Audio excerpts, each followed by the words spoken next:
पवित्र श्रीमद् भागवत गीता, पवित्र चारों वेद, पवित्र कुरान शरीफ, पवित्र बाइबल, पवित्र गुरु ग्रंथ साहिब, पवित्र कबीर साहिब की वाणी में छुपे हुए गूढ़ रहस्य अर्थात तत्व को जानने के लिए कृपया अवश्य सुनिए जगत गुरु तत्वदर्शी संत रामपाल जी महाराज के मंगल प्रवचन। 1 सेकंड में मृत्यु हो जाती है। कोई काम है यो? सारा जीवन खो दिया और यहीं रख कर चले गए। और एक आधा लड़का ऐसा निकम्मा पैदा हो जाता है, उसके जोड़े जाड़े नाश कर देता है।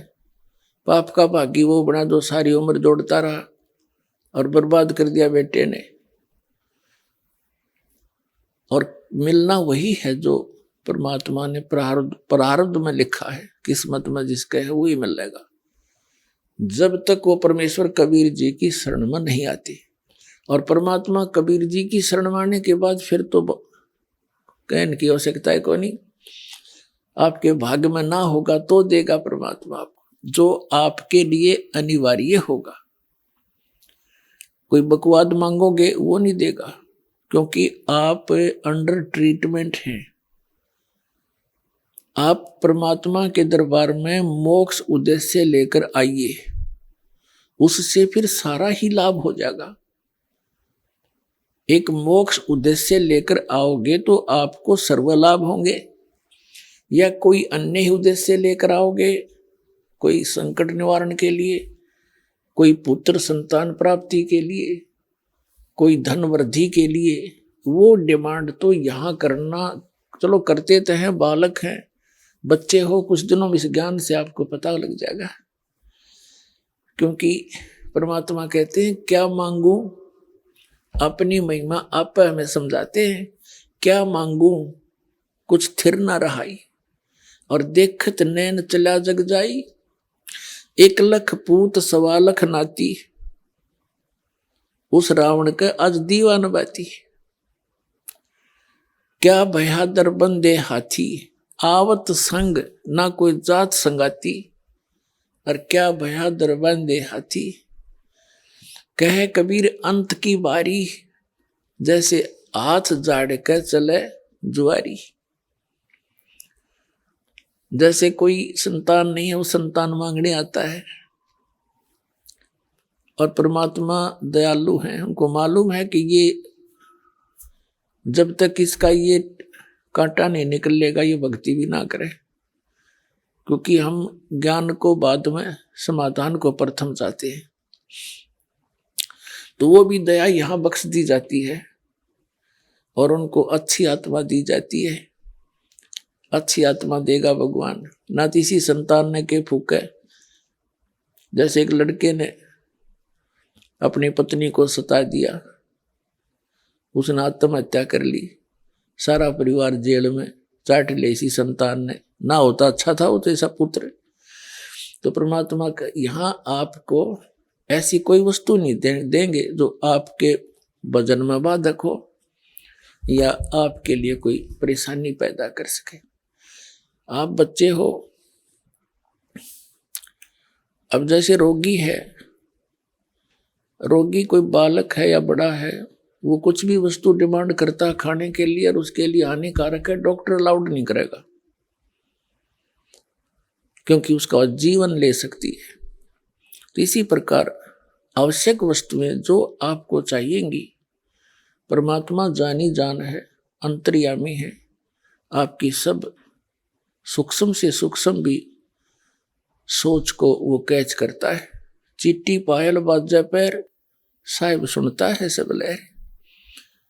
यदि चींटी यानी कीड़ी के पैर में पायल बना दी जा, घुंघरू बांध दे, पहले तो चिट्टी के घुंघरू क्या होंगे, पायल क्या होगी इसकी। और कहते यदि उसकी भी आवाज हो जावे, परमात्मा उसकी भी आवाज सुनता है। चिट्टी पायल बाजे पैर, परमेश्वर सुनता है सब लहर। तो वो अंतर्यामी है, आप जो उद्देश्य लेकर आए वो खूब जानता है, लेकिन आपको उसने क्या देना है उससे भी वो खूब परिचित है। तो यहाँ संत मते में और इस मोक्ष मार्ग में परमात्मा ने कुछ गाइडलाइन दी है, उनके निर्देश अनुसार हमने चलने से ही परमात्मा का विशेष लाभ मिलेगा। क्या बताते हैं कि जो राखे तो ही रहूं, मेरा क्या चारा, खाने जाद खरीद हूं गुलाम तुम्हारा। कि जैसे राज्य क्रमता राम की, रजा धरे जो शीस, दास गरीब दरस परस तिस बैठे जगदीश। कि उस परमात्मा की रजा में राजी रहे। जब तक आप इस शरण में नहीं आए थे तब तो काल की रजा थी और आपके कर्मों की रजा थी। उसमें राजी रहो या ना रहो, वो तो आपको होना ही होना था। दुख भी मिलना था, प्रारब्ध का सुख भी मिलना था। अब यहां रजा भगवान कबीर साहब की चलेगी, आपके कर्मों की नहीं चलेगी। आपके कर्मों में आपत्ति है, संकट है, वो नहीं आने देंगे। फिर भगवान की आवश्यकता जिन्हें कर टूटेंगे और भक्ति भी करते रहे, फिर क्या कौन पूजे भगवान को? क्या आवश्यकता परमात्मा की? तो पुण्यात्मा अब आप उस परमेश्वर की शरण में आगे हो और आपका उद्देश्य होना चाहिए जन्म और मृत्यु के रोग का उपचार हो। यदि ये नहीं हुआ तो उसके बारे में बताते हैं। चाहे आप यहां रोग आपका जन्म मरण का कटे नहीं और भक्ति भी कर ली, आपकी भक्ति का धन तो खूब हो जाएगा आपके पास। और यदि आप कोई मर्यादा भंग करते रहे, यहीं की आस्था रखते रहे वस्तुओं में और मृत्यु होगी, तो मोक्ष वाला काम आपका अधूरा रह गया। जिस उद्देश्य से आपने यहाँ प्रवेश पाया था, यहाँ आपको अन्य संसारिक सुख तो फ्री में मिलेंगे, उनके मांगने की जरूरत नहीं आपने। और ठीक है, बालक हुआ भी आप जैसे बच्चे हैं, सर्दी आ जाती है, बच्चे कहो या ना कहो, माता पिता को पहले चिंता होती है किसके जूते लेने हैं, किसकी जुराब मंगानी है, किसके कपड़े मोटे सर्दी के लाने हैं, किसकी जर्सी लेनी है। वो कहो अच्छा है, ना कहो तो भी वो लावेंगे। इसी प्रकार परमात्मा के आप बच्चे होगे, आप वचन के बच्चे होगे उस परमात्मा के नाद के। तो उस परमात्मा को आपका सारा ज्ञान है कि इबिन को किस चीज की आवश्यकता है। और कोई बच्चा बेमतलब की बकवाद मांगता है तो माता पिता उसको देते ही नहीं है, जो उसकी हानि में हो। तो इसी प्रकार ये परमात्मा आपके साथ डील करेगा जब तक आप शरण में रहोगे।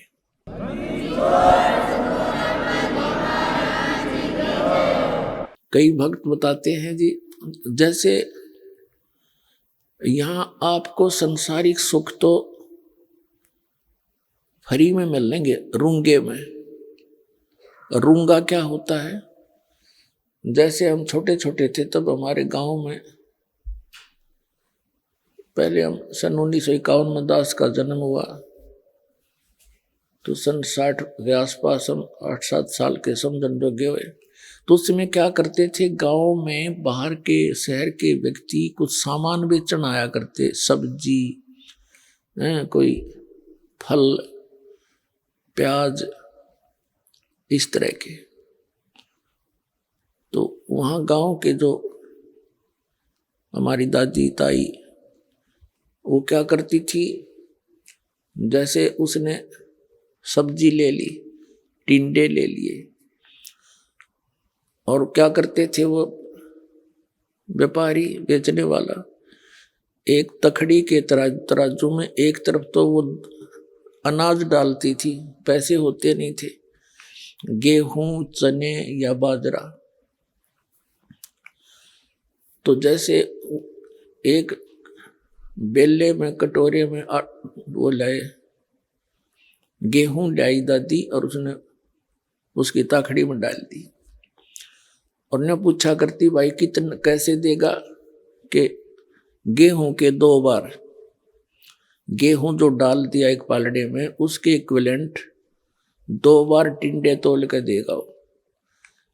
फिर न्यू क्या, वो तो ले लिया सौदा जो लेना था उसके बदले में, वो तो फाइनल हो गया। फिर न्यू क्या करती, भाई रूंगा और दे, रूंगा माने फ्री, वो एक टिंडा ठाका और दे देता कि ले ना और दे भाई, वो एक और दे देता, छोटा सा बुढ़िया राजी हो जाती। तो वो रूंगा है फ्री ऑफ कॉस्ट, और सौदा तो हो लिया, जो होना था वो तो उसका था ही। तो जो वास्तविक हमारा यहाँ उद्देश्य है वो तो आपके जन्म और मृत्यु के रोग का नाश करना है। हम सौदा तो वो देंगे आपको, और यहाँ के संसारिक सुख तो आपको रूंगे में देंगे, यानी फ्री ऑफ कॉस्ट, जिसका यहाँ कोई लिंक नहीं।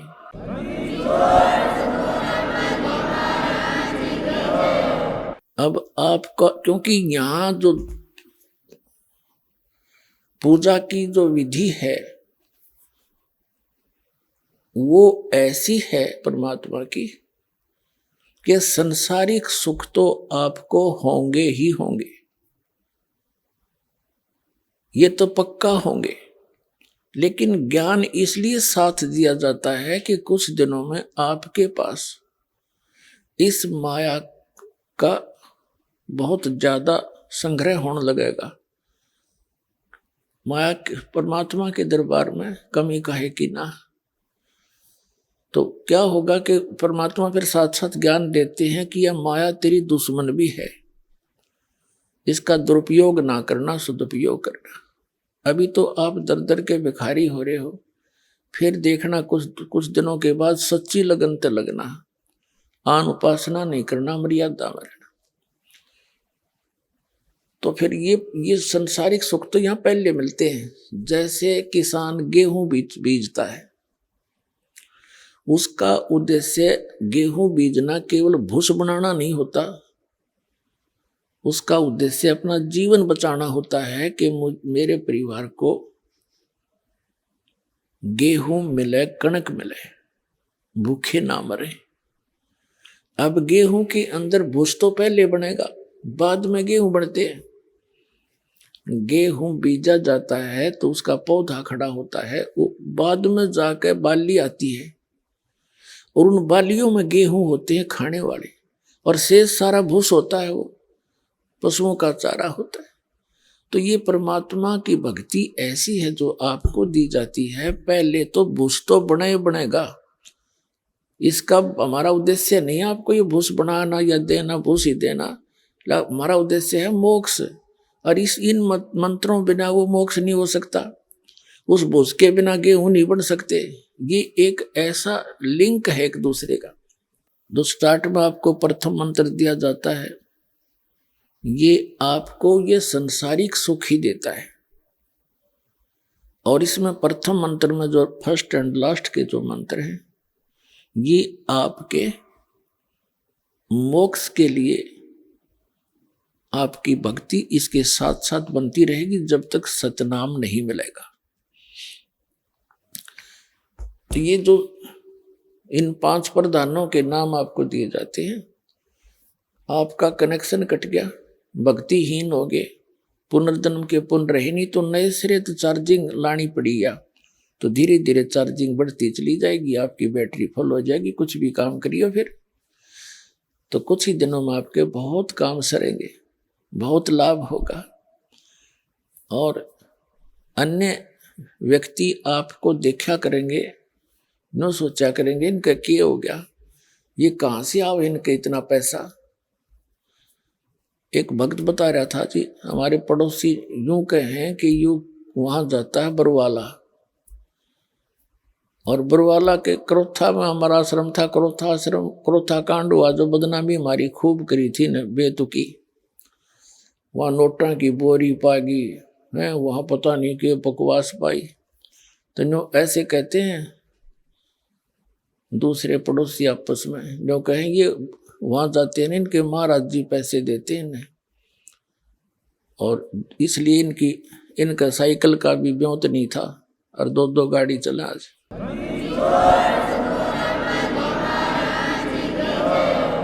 वो इस दृष्टिकोण से देखते हैं।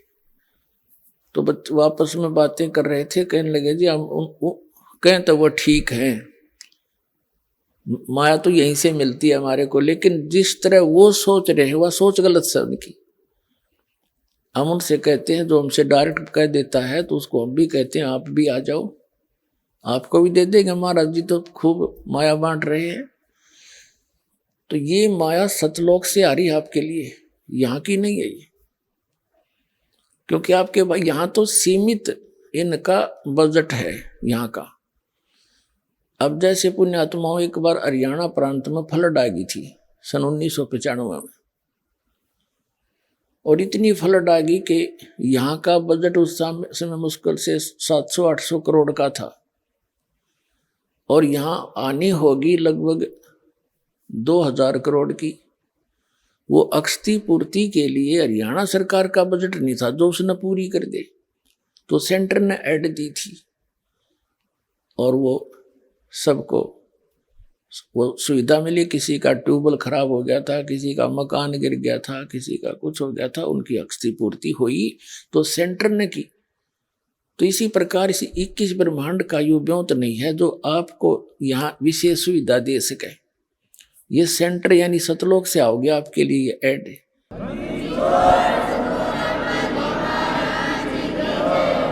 तो इस प्रकार आपने या तो चिंता छोड़ देनी चाहिए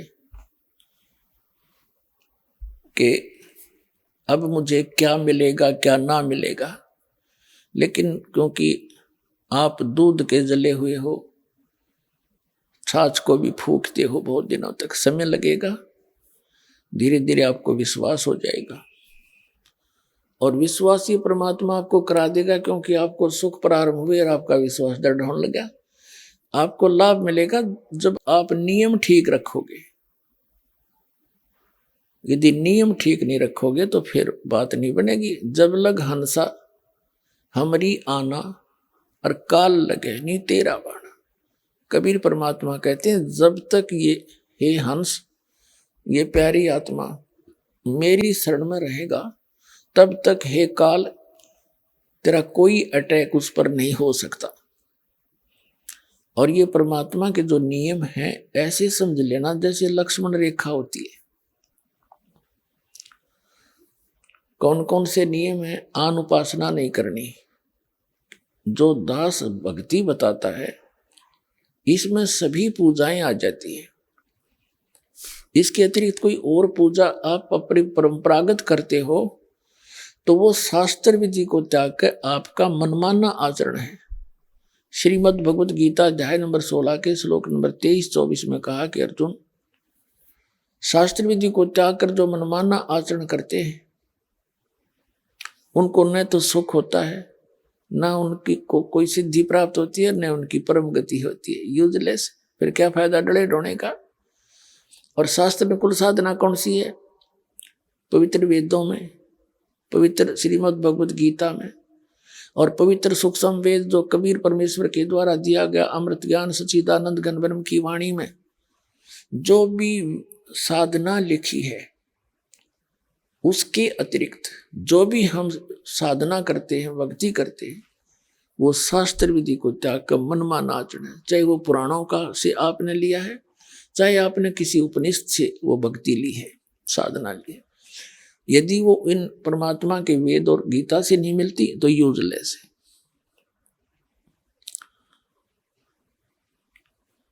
तो ये प्रथम तो ये है कि आन उपासना नहीं करनी और पूजा नहीं करनी, जो हम दे वही करनी है। इसके विषय में कबीर साहब कहते हैं, 100 वर्ष तो सतगुरु पूजा, एक दिन आन उपासी, वो अपराधी आत्मा फिर पड़े काल की फांसी। कहते हैं 100 वर्ष आपने अपने गुरु जी के द्वारा बताई हुई यथार्थ भक्ति कर ली और एक दिन आन उपासना कर ली, कहते तेने बैठा बैठा दिया, सारा काम बिगाड़ दिया, नाम खंड हो गया, परमात्मा रूठ गया। परमात्मा रूठे पाछे फिर हमारे पास क्या रह गया? चाहे कितनी भक्ति कर ली हो, जिस उद्देश्य को लेकर चले थे वो उससे वंचित रह जाओगे। फिर क्या बताते हैं? परमात्मा की शरण में आने के बाद आपके ऊपर किसी भी देवी देवता, भूत प्रेत, भैरव बैताल का कोई असर नहीं हो सकता। ये सत्कर मान लेना।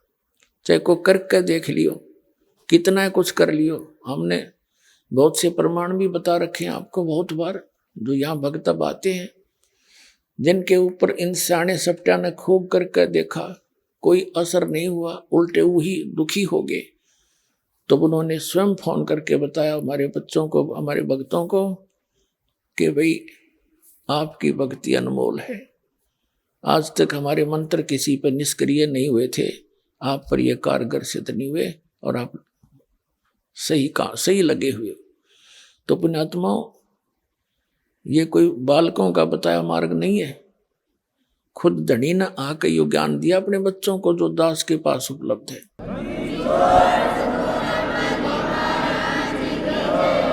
और ये ज्ञान अभी तक छुपा के इसलिए रखना था कि कहीं काल के दूतों का हाथ लग जाता।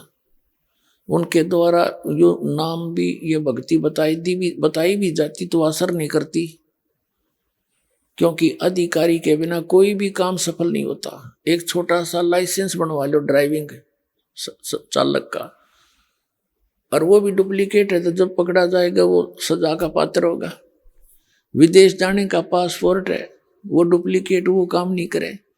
और ये तो सतलोक जाने का पासपोर्ट, ये नकली जगह जगह ठग बैठे, मूर्ख बना रहे सारी जनता को। इनके पास वो वस्तु है नहीं और सबका जीवन नाश करते। तो जब यहाँ से जाते हैं तो बनाने वाला भी दोषी और बनवाने वाला भी। तो कबीर साहब कहते हैं, देखा देखी गुरु शिष्य बन गए, किया ना तो विचारा। और गुरु शिष्य दोनों के सिर पे काल ठोका पंजारा, दोनों ने गड़ेगा काल घेर के वहां पर। तो वहां चिल्ला भी पट्टेगा और गुरु जी की भी वही मजाई हो रही होगी। तो दोनों रोएंगे बैठ के, फिर क्या बने? वो छूट की डोर हाथ थे। और फिर परमात्मा कहते हैं, जब आप शरण ले लेते हो कबीर भगवान की इस दास के माध्यम से, तो आपके सभी भूत प्रेत पितृ आपके घर से स्थान छोड़ जाते हैं। अब एक भक्त कह रहा था बुरी तरह, न बोले जी हम हमारे दूसरे चाचे ताऊआ ने परेशान कर रखे हैं। भाभी क्यों कर रखे हो? कि जी हमारे पहले प्रेत बाधा थी, यहां से दीक्षा लेने के बाद वो हमारी प्रेत बाधा तो खत्म होगी। अब वही प्रेत थी तो मेरे चाचे ताऊआ के भी हुआ, तो उनके वो प्रेत बाधा ज्यों की तो चल रही है, हमारी ठीक होगी। तो उनने क्या सोचा कि इनने हमारे भेज दिए सारे भूत। तो उन्होंने हमारे साथ विरोध करना शुरू कर दिया कि तुम कितना वहां जाते हो बरवाला में, हमारे ऊपर जंतर मंत्र करा के तुमने सारे भूत हमारे भेज दिए, हमारे साथ झगड़ते हैं। तो मैंने कहा उनसे ये कहो कि आप भी बरवाला आओ और देखो वहां क्या जंतर मंत्र किया जाता है। और इसका तो यही है कि जैसे आप जी ने दीक्षा ले ली, जैसे घर में मच्छर हो मच्छर, और वहां ऑल आउट लगा दे, ये जो आती है कि तो मच्छर उस घर को छोड़कर कहाँ जाएंगे, उससे बाहर दूसरे घर में घुस जाएंगे जो बिना ऑल आउट का होगा। तो पर हमने भाई ऑल आउट दे रखी आप तई। ये भक्ति का जो सच्चा मंत्र है ये ऑल आउट है।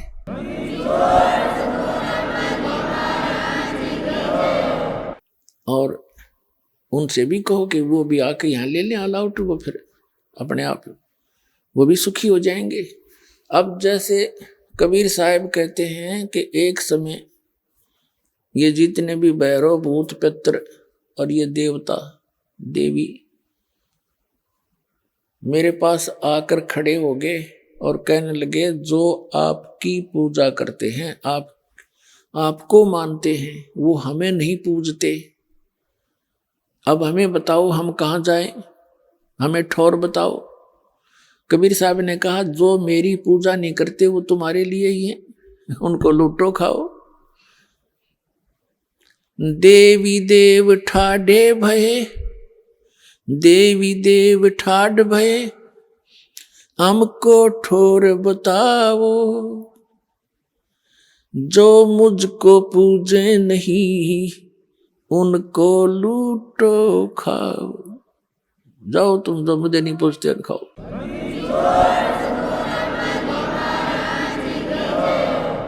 और फिर मर्यादा है बीड़ी शराब मांस तमाकू यानी तमाकू सेवन, मदिरा सेवन, मांस आहार और दुराचार, भ्रष्टाचार, चोरी, डाके, ठगी, मिलावट, ये जुल्म नहीं करना। पुणात्माओं, जब भगवान राजी प्रसन्न हो गया तो सब कुछ मिल गया, और परमात्मा रूठ गया तो सब छूट गया। तो सबसे पहले हमने ये डर कर रहना चाहिए कि भगवान रुष्ट ना हो। रूठो जग सारा, रूठो ना परमेश्वर हमारा, इन्हीं का है परम सहारा। हमने है भी इसी नहीं का, हमें ज्ञान नहीं, ज्ञान होने के बाद भी फिर हम जानबूझ के गलती करें तो ऐसा अनजान फिर भगवान नहीं कि आपकी फिर भी मदद करेगा, नहीं। इतना ज्ञान दिया जाएगा कि इंसान गलती नहीं कर सकता भूल के भी, ना चोरी कर सकता, ना जारी कर सकता, ना रिश्वत ले सकता। जहर दिखाई देगा, किसके लिए लेंगे? तो ये जो मर्यादा आप रखोगे, फिर परमात्मा की बरकत देखना। अभी हम अपने हिसाब से तो चल ही रहे थे, दूनी बिरान माटी करवा ली। अपनी जीव संज्ञा की सोच से तो हम चल ही रहे थे, कुछ भी लाभ नहीं हो रहा। अब इस दास के बताए अनुसार परमात्मा पर विश्वास करके देखो कुछ दिन, फिर देखियो आपको क्या सुख होगा। आपकी जबान का थूक सूख जाएगा दूसरे को बताते बताते।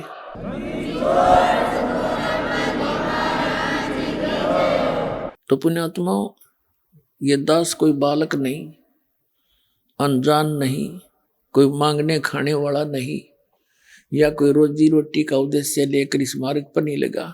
दास को 2 रोटी परमात्मा ने खूब दे रखी थी 2 समय की। जूनियर इंजीनियर इन इरिगेशन डिपार्टमेंट हरियाणा में दास नौकरी करता था, और भाग्य उदय हुआ परम संत स्वामी रामदेवानंद जी के चरणों की धूल मिली, एकदम जीवन बदल गया। जिस टारगेट को लेकर उद्देश्य के लेकर जी रहे थे, वो तो कति नकली दिखाई दिया। जो उद्देश्य था मूल इस मनुष्य जीवन का, उसको हमें पता ही नहीं था। उस ज्ञान से, उस परम संत के बताए ज्ञान से अंतःकरण में एक न्यारी रोशनी हुई। और फिर सन 1917 फरवरी अमावस्या 1988 को दास को दीक्षा की भीख मिल गई। उस दिन के बाद अपनी नौकरी भी करता था, परमात्मा की भक्ति दिन रात करता था, क्योंकि यह भक्ति ऐसी है जो यही था प्रारंभ से लेकर आज तक, भक्ति यही है और है ही नहीं। इसमें न अज्ञानियों ने गलत साधना करके हठ योग आदि व्रत रखने फलाना करना ये शुरू करा दिए, और इसको हम जन साधारण कर नहीं सकता। जबकि भक्ति यही है, किसी वेद में, गीता में, या परमात्मा के गौड़ जीवन ज्ञान कबीर वाणी में देख लो। नाम उठत नाम बैठत नाम सोवत जाग बे, नाम खाते नाम पीते नाम से लाग बे। चलते फिरते बैठते उठते हैं, उस मालिक का जाप करना है, नाम से मोक्ष होगा। तो ये दास अपने सर्विस भी करता था क्योंकि अपने जो दैनिक कार्य के बाद हमारे पास घना समय है, और जब तक हम इस भक्ति मार्ग पर ज्ञान पर नहीं लगते तो हमने वो समय जो हमारा भक्ति में लगना था वो गलत जगह लगाते थे। या तो किधर गप्पे मारा करते बैठ के पार्क में, या किधर और मित्र रिश्तेदार के पास सहमते जा खड़े होते, या फिर गुटी लगाने लग जाते, या ताश खेलते थे, या राजनीति की बतलाया करते, या किसी की और निंदा चुगली कर लेते या फिल्म देखने लग जाते आंख फाड़ के। तो वो जो समय हम बर्बाद किया करते थे उसी समय को अपने पेट वाले समय से निकाल के, जो अपना निर्वाह वाले समय के अतिरिक्त बहुत समय हमारे पास, जैसे 8 घंटे ड्यूटी है तो 16 घंटे से 6 घंटे सो ले, 10 घंटे क्या फिर क्या काम है, रोटी भी खा ले, नहा भी ले उस मत है, और फिर भी समय बच गया, घंटा 2 घंटा 3 घंटे मालिक का सारे दिन में भी समय मिल गया, नहीं समय बेड़ा पार हो जाएगा। तो ये दास सर्विस भी करता था और अपनी भक्ति करता था। जैसे ये फील्ड का काम होता था, वहां तक जाते थे बस में बैठ कर या जीप में या अपनी व्हीकल से, तो वहां तक दास केवल सिमरण करता जाता था, सिमरण करता आता था। 2-2 घंटे लग जाते आने जाने में। काम का काम, राम का नाम। ऐसे ही आप यहाँ से बैठते हो, कोई तो बेचारे 24-24 घंटे सफर करके पुण्यात्मा आते हैं मालिक के दरबार में, भगवान के बच्चे, कोई 2 घंटे कोई 4 घंटे। तो उस दौरान अपना ज्यादा से ज्यादा मंत्र में ध्यान रखें। वो तो समय आप पैक हो गए उस मत के में, और सोच भी नहीं सकते, कुछ कर भी ना सकते। फिर भी ऐसे भी जैसे खेत में जाते हैं, ड्यूटी पर जाते हैं, तो कुछ ना कुछ मंत्र थोड़े बहुत जरूर करता रहे, याद रखें, इससे हम काम बन जाएगा। ये कोई ना सोचा भाई पूरी शांति हो लेगी फिर भक्ति करेंगे। शांति कब होगी? अब एक व्यक्ति था, परमात्मा कहते हैं जो जन मेरी शरण है ताका हूं मैं दास, और गेल गेल लग गया फिरो जब लग धरती आकाश। एक व्यक्ति था परमात्मा का पुनर्जन्म का कोई भक्त, अब वो किसान था। अब परमात्मा कहते हैं जब जो मेरी एक बार शरण में आ गया किसी भी युग में, परमात्मा कहते हैं उसने निकाल कर छोड़ दूंगा, उसके साथ साथ फिरता रहता हूं मैं जब लग धरती आकाश रहेगा उसको। पर वो मुझे पहचान नहीं पाता, उसका दुर्भाग्य है। तो उस किसान के पास परमात्मा एक साधु रूप में गए, कबीर जी।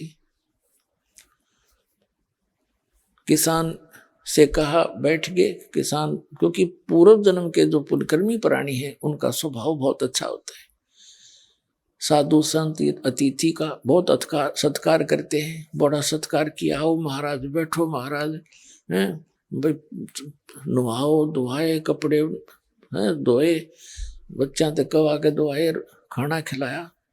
परमात्मा बोले, फिर भगवान गए जिस उद्देश्य से, वो लगे ज्ञान देन, भाई भगत तेरा स्वभाव भी अच्छा, लेकिन सारा काम बिगड़ रहा है आपका भक्ति बिना, भक्ति करा करो। किसान कहने लगा, महाराज जी इब बैठे हम नहीं भक्ति करने का, ये बस समय नहीं, छोटे छोटे बालक हैं, कमाना है, खेती करूंगा, थोड़े से बच्चे समझदार हो जाएं, ये अपना काम संभाल दे महाराज जी, फिर मैं भक्ति ये करूंगा, मैं और काम में को नहीं। महाराज परमात्मा चले गए। अब वो बच्चों की शादी भी कर दी, बच्चों ने खेत का काम भी संभाल लिया, और उनका पोता पोती भी हो रहे। जब परमात्मा गए, अगुवाई किसान भक्त, अब होगी तो न फुर्सत, आ जाओ ईब कर ले भक्ति, ले ले नाम। कहने लगा, बाबा जी महाराज जी देखो छोटे छोटे बच्चे हैं, लड़के खेतों में काम करते हैं, मैंने पोते रखने पड़ते हैं, अभी मेरा काम पूरा नहीं हुआ है, फिर देखूंगा, बच्चे पोते थोड़े ठीक हो जाते। परमात्मा ने बहुत कुछ समझाने की चेष्टा की, पर कोई ना असर हुआ उसके नालायक के। अब क्या हुआ, कुछ दिनों के बाद वो मर गया। ये तो समय आना ही है एक दिन। अब मृत्यु होगी उस भक्त की, लेकिन साधु सेवा का फल निष्फल नहीं जाता। परमात्मा कर्म बनवाते हैं ऐसे। उसके 2-4 बार गए, उसकी सेवा शुश्रूषा की, उसके पुण्य बन गए साधु सेवा, भगत की सेवा करने से। तो क्या देखा कि वो किसान मर के मृत्यु को प्राप्त होकर उन्हीं के घर में बैल बनकर खेतों में चल रहा है, अपने ही बच्चों के यहाँ। अब परमात्मा पहुंचे वहां खेत में, जहां उसका लड़का उस अपने पिता को बैल को जोत रहा था, उन्हीं की गाय से उत्पन्न हुआ था। कहते हैं जहां आशा ता बासा हुई, और मन कर्म वचन सुमरियो सोई। अब कबीर परमात्मा पहुंचे वहां पर खेत में, जहां उसका पिता उसका पुत्र हल जोत रहा था। वो भी जानता था महाराज जी कई बार चक्कर लाक आए थे। कहो महाराज, परमात्मा ने कहा कि भाई तेरे पिताजी कहाँ हैं? जी वो तो मृत्यु को प्राप्त हो गए महाराज, 4-5 वर्ष हो गए। अच्छा 4-5 वर्ष हो गए, कहा ठीक है। उस जो बैल वहीं बना हुआ था, उसके कान में जाके परमात्मा ने कहा कि भाई तो तेरे को कितना समझाया था भले आदमी, देखी बैल बनकर खड़ा हो गया। अब भी मान ले मेरी बात, तेरी अजूनी छुटवा दूंगा, तेरा अभी शरीर छुटवा देता हूं और तुझे मनुष्य जीवन दिवा दूंगा।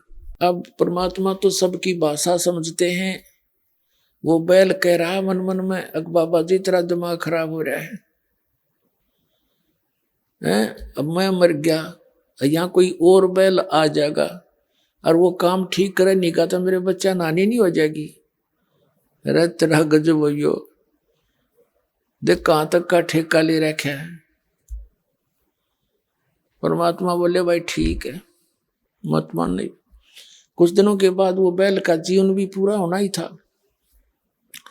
फिर बन गया वो सर्प। सर्प की योनि बन में क्या होता है, अब कभी उसने थोड़े बहुत पैसे दबा रखे होंगे कि तो जमीन में 200-400 रुपये, और वो मृत्यु को प्राप्त हो गया, बता न पाया को ना। तो सर्प को ये चेतना रहती है, वो उस घर में घूमता रहता है आसपास उस क्षेत्र में जहां वो कभी धन दाब गया था। अब वो आया फिर अपनी वो बैंक बैलेंस से मारने के लिए सर्प वहां पर उनके आंगन में गया घूमे, घर में गया जहां उसने को 100-200 रुपये दबा रखे थे मिट्टी में। भूल भाल गया नाग परिवार को पता। वो देख लिया, उसके पुत्रों की बहुओं ने, पत्नियों ने शोर मचाई, सरप। वह बेटे आए लठ लेकर, और वो चला फिर मोरी में से निकलने की चेष्टा कर रहा था। उसके 1-2 लाठी लागी कमर पे, जाके सड़ता बाहर। 1-2 डंडा लग गया, वो टूट गया बीच से। वो जाके एक बोझड़े में झुंड में पड़ा अपना तड़प रहा। तब परमात्मा फिर गए, कहने लगे भगत अब भी मान ले मेरी बात ने। न बोला जी मान लूंगा, बता मैं मेरा पीछा छुटवा दो। कबीर परमात्मा बोले भाई शरण मत आया पर सांकली तुड़वा का आया तू। तेरा अड्डी पसली एक होली जब समझ में आई, और पहले आ जाती होती बिना तेरा काम ना बन जाता। तो पुण्यात्मा जो समझदार व्यक्ति हैं वो तो जल्दी शरण ग्रहण कर लेंगे, ना बाकी के फिर सांकड़ी तुड़वा का आएंगे, आना पड़ेगा यहीं पर।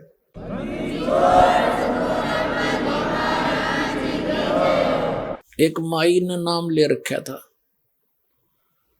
उसका पति था मिलिट्री से रिटायर्ड, पेंशन आवे और 5-4 बोतल शराब की फ्री उसने सस्ती मिल जावे उनके कोटे में कैंटीन से।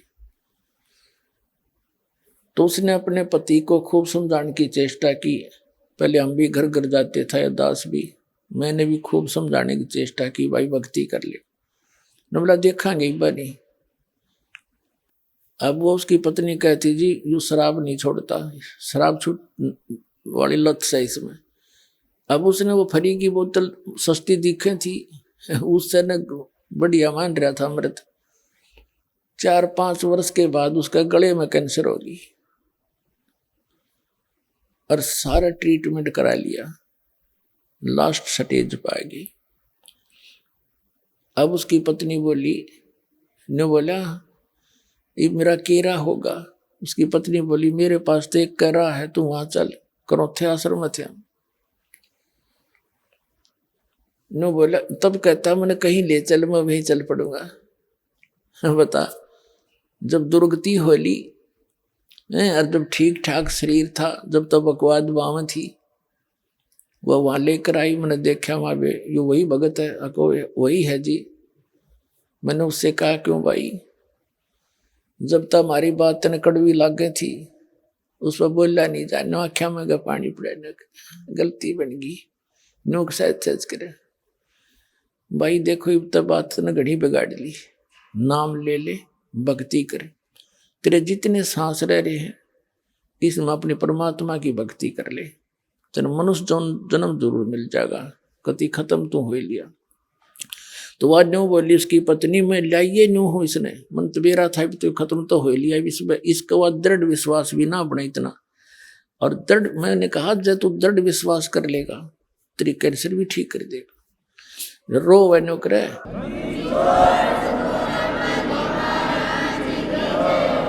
जब तो न्यू नाक रगड़े न्यू के कति जो कहोगे वह कर लूंगा। माँ मेरे दर्दी भक्ति करने का मंत्र है, इसको शुरू करे, सुनेगा। उसको 60% राहत होगी 10 से दिन में, और ठीक होते फिर लाग गया गाली देने, बेटी के बाप के उसके लाग रहे खोटे। 2 महीने के बाद फिर कति एक बार घरवाली भी अचरज में पड़ गए, रिश्तेदार भी नो की हो गया और ठीक हो गया, तू तो तुम्हारा 60% रिकवरी होगी। फिर लाग गया बकवाद करने, नियम रखा नहीं, फिर मृत्यु को प्राप्त हो गया। तो उसको फिर भी मनुष्य जीवन कभी ना कभी दाता फेर देगा। आइए अब हम उन श्रद्धालुओं के अनुभव जानते हैं जो जगत गुरु तत्वदर्शी संत रामपाल जी महाराज जी से दीक्षा प्राप्त कर चुके हैं तथा उनके द्वारा बताए गए भक्ति मार्ग पर चल रहे हैं। नमस्कार सर। नमस्कार सर। सर क्या नाम है आपका? चरण सिंह। चरण सिंह जी, आप कहाँ से हैं? मैं गांव फतेहपुर, अमरोहा जिला, यूपी। सर संत रामपाल जी महाराज से नाम दीक्षा आपने कब ली? संत रामपाल जी महाराज जी से नाम दीक्षा मैंने 14 में ली थी। सर संत रामपाल जी महाराज से नाम दीक्षा लेने से पहले क्या आप कोई भक्ति साधना भी करते थे? हाँ जी, हम भक्ति साधना करते थे सर। परमहंस में जो हमारे पहले गुरु जी थे उनका नाम अमरानंद जी था। बचपन से हमने उनका साथ किया और नाम दीक्षा लेने के बाद हमें उन्होंने बोलने का, सत्संग सुनाने का और हवन करने का अथॉरिटी मिल गई उधर से, और हमने वो चालू कर दिया। बड़े बड़े अच्छे जो डाली में अपने को वेशभूषा में रखते थे वो लोग भी हमारा सत्संग सुन के बहुत प्रसन्न होने लगे। हम वहाँ प्रचारक थे, संचालक थे। हमारे हाथ में जैसे पूरा आश्रम की डोर हमारे हाथ में थी। फिर वो जो गुरुजी थे हमारे वो शरीर छोड़ गए। हम वहाँ मुख्य महात्माओं में हमारी गिनती हो गई। उनका लड़का विवेकानंद जो थे उन्हें गद्दी पे उनके बाद बैठा दिया गया। लेकिन जब नाम देने का, दीक्षा देने का नंबर आया तो हमने उन्हें सिखाया किस प्रकार से दीक्षा दी जाती है। वहाँ हम सत्संग करते थे और हवन वगैरह करते थे। अपने यारों को, रिश्तेदारों को उधर जोड़ते थे। काफ़ी संगत हमसे हमारे प्रभाव सुनकर, सत्संग सुनकर उधर जाती थी और नाम दीक्षा लेते थे। ये करते हुए हमें इतना समय हो गया, सन 2014 आ गया। अब वहाँ रहते हुए हमें परेशानियाँ होनी चालू हो गई। हमें काफ़ी परेशानी होने लगी, लेकिन हम वहाँ फिर भी लगे रहे। हमारे जो पत्नी है, एक बार रसोली हो गई, उसका ऑपरेशन कराया। फिर काफ़ी समय से बीमार रहते रहे, कभी मेरठ, कभी दिल्ली, कभी मुरादाबाद, बहुत हॉस्पिटल बदलते रहे। लेकिन जो वहाँ की भक्ति थी वो बराबर हम फिर भी करते रहे, लेकिन कोई भी फ़ायदा नहीं हुआ। जब कोई फ़ायदा नहीं हुआ, लेकिन वो मान सम्मान में हम जो वहाँ डटे रहे। फिर हमें शुरू में जब पता चला ज्ञान गंगा पुस्तक से, किसी ने ज्ञान गंगा दी हमें, हमने वो पढ़ी। हम पढ़ के बोले अरे यार, हम तो कबीर साहब को संत मानते हैं भाई, ये तो पुस्तक ठीक नहीं है हमारे हिसाब से। हमारे गुरुजी तो संत बताते थे और संत ही हम बताते हैं। लेकिन जब उसे पढ़ते थे और संत रामपाल जी के भक्तों से हम बात करते थे, प्रेमी भक्तों से, तो उनका जो है उस वक़्त तो हम दिखाते थे कि हम जो हैं कुछ हैं, क्योंकि हम भी अपने आप में कुछ समझते थे, लेकिन बाद में वो चीज़ हमें फील होती थी, अंदर चुभती थी कि कोई ना कोई इस पुस्तक में संत रामपाल जी महाराज के जो शिष्य हैं उनमें कोई ना कोई चीज़ है, संत रामपाल महाराज कोई ना कोई चीज़ है। इसका मतलब ऐसा ज्ञान हमने नहीं सुना। फिर हमारे पास गीता थी, हमारे पास घट रामायण भी थी, हमने सत्संग सुनने चालू करे और उनसे मिलाना चालू करा। जब मिलाना चालू करा तो हम जो है बहुत परेशान कि यार हम वहाँ जुड़े हुए हैं, हमें इतने लोग जानते हैं, हमने इतने लोग वहाँ जोड़ दिए, वो लोग क्या कहेंगे, और यहाँ भक्ति पूरी है नहीं। हम बड़े जो है दुखी हो लगे इस बात से मन में। फिर हम संत रामपाल जी का सत्संग सुन के उधर सुनाते थे जाके, जो बात इधर सुनी वो बात उधर सुनाई और लोगों को और बढ़िया लगने लगा। तो फिर हमारे 2 बच्चे हुए, दोनों अपंग बच्चे। अब हम बड़े चक्कर में, लोग कहने लगे भाई तुम तो सत्संग सुनाते हो, तुम तो परमहंस में जाते हो, तुम्हारे अमरानंद गुरु हैं, तुमने तो बड़ी उनकी बढ़ाई करते हो, तुमने तो सब लोग जोड़ दिए, तो फिर तुम्हारे बच्चे ऐसे क्यों हुए? और हम कह देते ये तो हमारा कोई पुराना संस्कार है, बस यही जो सुनते थे वो सुना देते थे। फिर हमें पता चला अब गुरु जी का, रामपाल जी का सत्संग सुनना चालू करा कि ये हमारी भक्ति ठीक नहीं है। इस करते फिर हमें और भक्त मिलने चालू हो गए। एक इधर आदमपुर साइड से 3 भक्त हमें मिले जो कि संत रामपाल महाराज जी की हमने पुस्तक पढ़ रखी, उनसे हमारी बहस होगी। बहस करने का हमें पहले से ही बचपन से ही आदत पड़ी हुई थी। हम उस पुस्तक का उन्हें पहले ही बताया देख रहे हैं, तो अपने आप को समझ गए कि हम इन्हें हराई आए संत रामपाल जी के शिष्य को। लेकिन वो हमारी बेवकूफ़ी की थी, क्योंकि हम उस पुस्तक से ही उन पर ही ढाल बना दियो। बोलने की एक्सपीरियंस पहले था, सत्संग सुनाते ही थे, लेकिन अंदर फील रही। फिर हम सन 2014 में संत रामपाल जी के पास पहुँचे उन बच्चों को लेकर। ज्ञान तो हमें पता चल चुका कि ऐसा ज्ञान किसी के पास नहीं है। हम भटके हुए हैं, लोगों को भटका रहे हैं, ये हमारी जो है मूर्खता है। हम उधर पहुँचे, अपने जो हमारे अपंग 2 बच्चे थे हम उन्हें लेके पहुँचे, लेकिन दिल में यही रहा कि हमारे गुरुजी तो दूसरे हैं। हम वहाँ पहुँचे, हिसार बरवाला आश्रम, वहाँ पहुँच गए गुरुजी के पास। तो सर जी वहाँ जब उन्होंने हमारा फार्म भरने का कहा तो हम बोले भाई हम तो दूसरी जगह से जुड़े हुए हैं। हमें तो मन में ये था एक बार दिखा देंगे, भक्ति तो हम कर ही रहे हैं, शायद इससे आगे कोई नाम ना हो। लेकिन वो बोले आपको तो फार्म भरवाना पड़ेगा जब गुरुजी से मिलना है। तो हमने फार्म भरवा लिया। फार्म भरवा के हम नाम दीक्षा ले ली संत रामपाल जी गुरुजी से। सर, संत रामपाल जी महाराज से नाम दीक्षा लेने के बाद आपको क्या लाभ प्राप्त हुए? भगत जी, लाभ तो ज़रूर प्राप्त हुए, लेकिन हमारी थोड़ी कमी रही। हम रामपाल जी गुरुजी के सामने जब पहुँचे तो हमने तो ये सोच रखा ये बच्चे दिखाने हैं हमें ये जो है क्लियर, हमने गुरु नहीं माना उन्हें, ये हमारी जो है अल्पज्ञता थी। हम उधर से दीक्षा लेकर हमने जो मंत्र बताए वो जपे, लेकिन वो पिछले भी जपे कि वो सांस में सुमरन है, उससे बड़ा थोड़ा ही है, हमें पूरा पता नहीं था। फिर हमने सब कुछ छोड़ दिया और अपने हुई मान सम्मान में, और महाराज जी गुरुजी पैर छूते थे, 500-500 रुपये देते थे और सत्संग सुनते थे हमारा, और हम जो है हवन करते थे। जो हम सत्संग सुनते थे उसकी बाणी, उनके संत रामपाल जी गुरुजी की बाणियों का जो है उसका असर होता था। फिर हमने अपने मोबाइल लिया, इंटरनेट देखने चालू करे, इंटरनेट पर गुरुजी के सत्संग सुनने चालू करे। फिर आंखों से आंसू निकलने लगे। मैंने कि तहना ये क्या करा, जब लोगों के इंटरव्यू सुने, गुरुजी की बाणी सुनी। सुनाते हम पहले से गीता पढ़ते थे, वहाँ गीता में क्या बताते थे, जहाँ हम पहले जाते थे कि हे अर्जुन मैं तेरे लिए वो ज्ञान कह रहा हूँ, तो वहाँ गीता ज्ञानदाता कहता है हे अर्जुन तू नहीं जानता मैं जानता हूँ, तेरे और मेरे जन्म बहुत हो चुके हैं, तू नहीं जानता मैं जानता हूँ।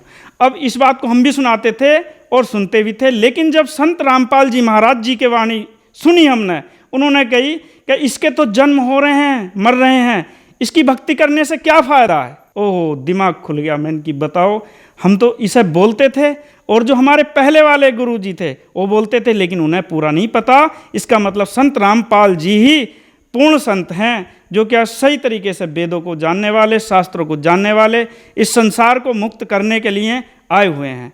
हमने जो है सत्संग सुनने चालू कर दिए और फिर से विचार करा कि कैसे ही संत रामपाल जी से फिर से मिलेंगे और हम अब और कोई भक्ति नहीं करेंगे, अब किसी को हम और सत्संग नहीं सुनाएंगे, किसी के यहाँ हवन नहीं करेंगे और उधर किसी को नहीं जुड़वाएंगे। ये मन में धारणा बनी और हमने टटोलना चालू करा। फिर हमें पता चला कि ऐसे ऐसे जो है यहाँ मुरादाबाद में जो है गुरुजी का सेंटर चल रहा है, संत रामपाल जी महाराज जी का सेंटर जो है लगा हुआ है। हमने पता निकाला और हमने एक महात्मा जी थे वहाँ, निर्मानंद जी, जो हमारे गुरुभाई थे, उन्होंने अपने चेले बना रखे थे, उनसे फ़ोन पर समझाया और 2-4-5 व्यक्तियों को हमने गुरुजी के बारे में समझाया। मैंने कि भाई सत्संग सुनो, ये बात हमारी चलती रही। जब ये बात चलती रही तो उन लोगों ने सत्संग सुन के उनके समझ में आया। उसी दौर में पहले तो हमने अपनी घरवाली के जो अपनी पत्नी थी हमारी, उसके एक रसोली निकलवा दी। उसके बीच में एक लाइपोमा हो गया। लाइपोमा मतलब चर्बी इकट्ठी हो जानी। बहुत इलाज कराया, वहाँ जाते रहे, लेकिन कुछ फ़ायदा नहीं हुआ। अब हमने गुरुजी को, संत रामपाल जी को गुरुजी मानना चालू कर दिया ढंग के साथ। अब अपनी गलतियों का एहसास हुआ। हम मुरादाबाद में हमने ऑपरेशन के लिए भर्ती कर दी। वहाँ सब डॉक्टर फेल हो गए, बोले लाइपोमा नहीं निकल गया, और ऑपरेशन खुल गया लेकिन वो बवाल नहीं निकला। हम पे सूचना आई कि अपनी पत्नी को कहीं बाहर ले जाएं। हम बड़े परेशान। हमने संत रामपाल महाराज जी को तन मन धन से याद किया कि आज से मैं आपको अपना गुरु मानता हूँ और संसार में किसी को नहीं मानता। अगर आप पूर्ण परमात्मा हैं, पूर्ण संत हैं, इस सृष्टि के तारणहार हैं, तो हे भगवान, ये जो बीच में ऑपरेशन रुक गया है इसे पूरा करिए। तो जो डॉक्टर मना करके चला गया छुट्टी पे, अब छुट्टी हो गई, 5 बज गए थे। जब प्रार्थना करी तो डॉक्टर वापस आया। आके उसने, वो परमात्मा ने, संत रामपाल जी महाराज ने भेजा और आके वो ऑपरेशन सफल हुआ। और पता चला हमें कि जो है ऑपरेशन सफल हो गया और डॉक्टर लौट कर वापस आ गया। मैं इनकी गुरुजी आप धन्य हैं, संत रामपाल जी, आप ही जो है पूर्ण संत हैं, आप ही पूर्ण परमात्मा को बताने वाले हैं, इस संसार में कोई नहीं है। तो इसका हमें बहुत बड़ा लाभ हुआ और संत रामपाल महाराज जी की ही कृपा हुई कि वो ऑपरेशन सफल हुआ। अन्य तो खुले हुए ऑपरेशन को लेकर हम कहाँ जाते, हम तो बहुत परेशान थे अगर जो गुरुजी की शरण संत रामपाल महाराज जी की कृपा ना होती हम पे। अब उसके बाद एक लाभ और हुआ मुझे। ऐसे तो बहुत लाभ हुए भगत जी, लेकिन मैं आपको खास लाभ जो मोटे से हैं वो बता दे रहा हूँ। अब जो है मेरा वैसे पेशे से मैं डॉक्टर हूँ, डॉक्टरी का काम है और किसान है घर से। अब छोटे भाई ने गन्ना भर दिया ट्रॉली में, बोले आज आप लेकर जाओगे। मैंने कहा यार हमने तो बहुत दिन से ट्रैक्टर नहीं चलाया, रास्ता बहुत ख़राब है। वो तो भर के 50-60 कुंटल गन्ना और चले गए। लेकिन वो पीछे जो खिड़की होती है, एक डाला होता है, वो एक तरफ से लगा दिया, एक तरफ से खुला छोड़ दिया। अब जब गन्ना भरा गया तो फैल गया इतना। जब फैल गया हमने देखा रास्ता भी जो है ख़राब है, ट्रैक्टर भी बहुत दिन से नहीं चलाया है, तो ये तो रास्ते में फटनी है, किसी झटके में ट्रॉली की बाडी अलग हो जाएगी।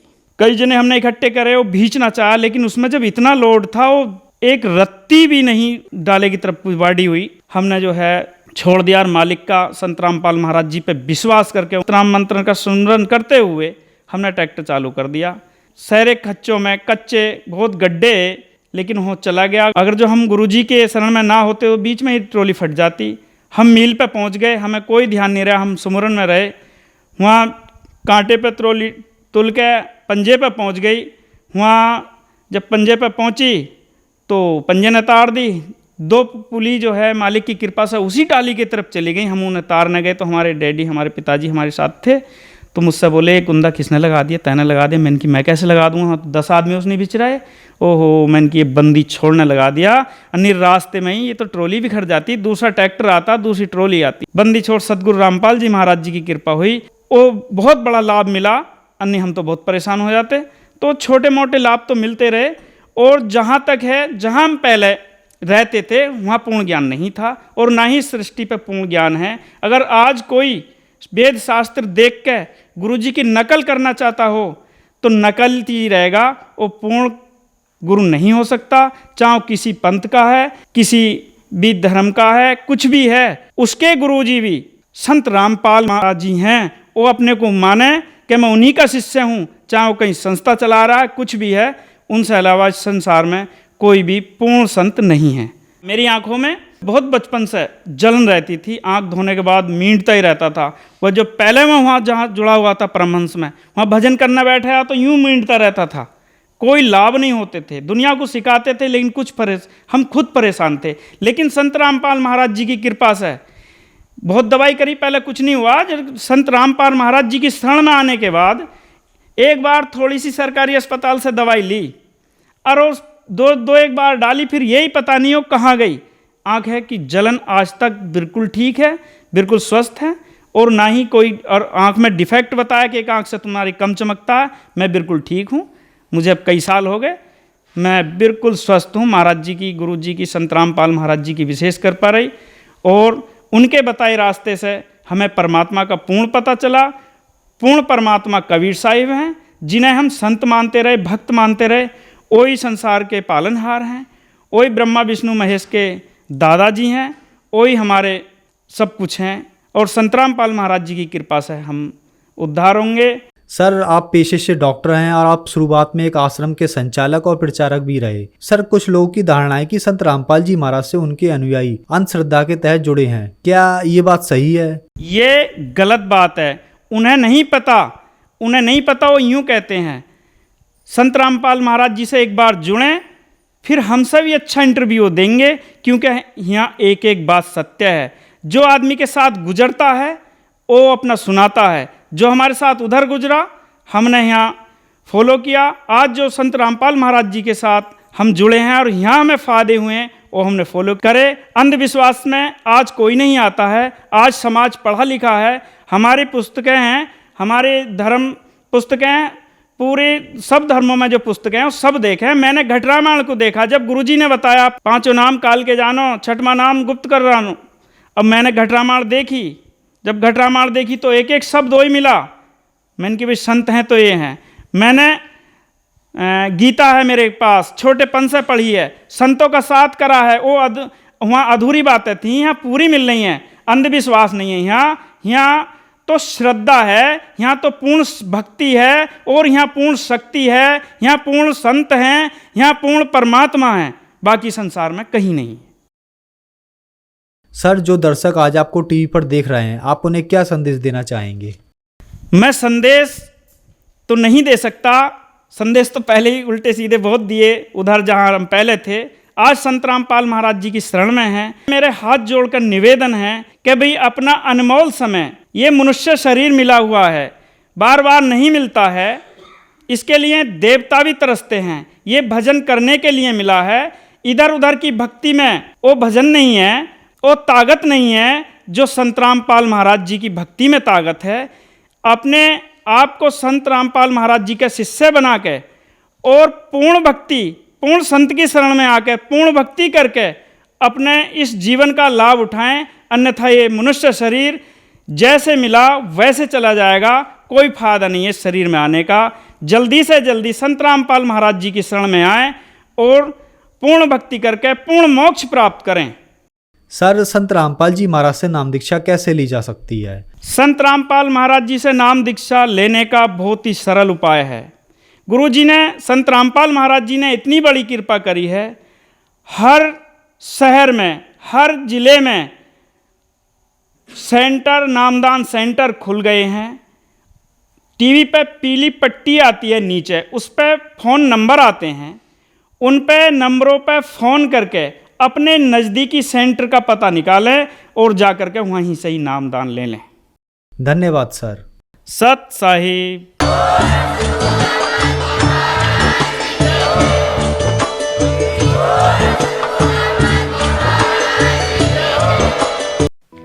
आप सुन रहे थे जगत गुरु तत्वदर्शी संत रामपाल जी महाराज के मंगल प्रवचन।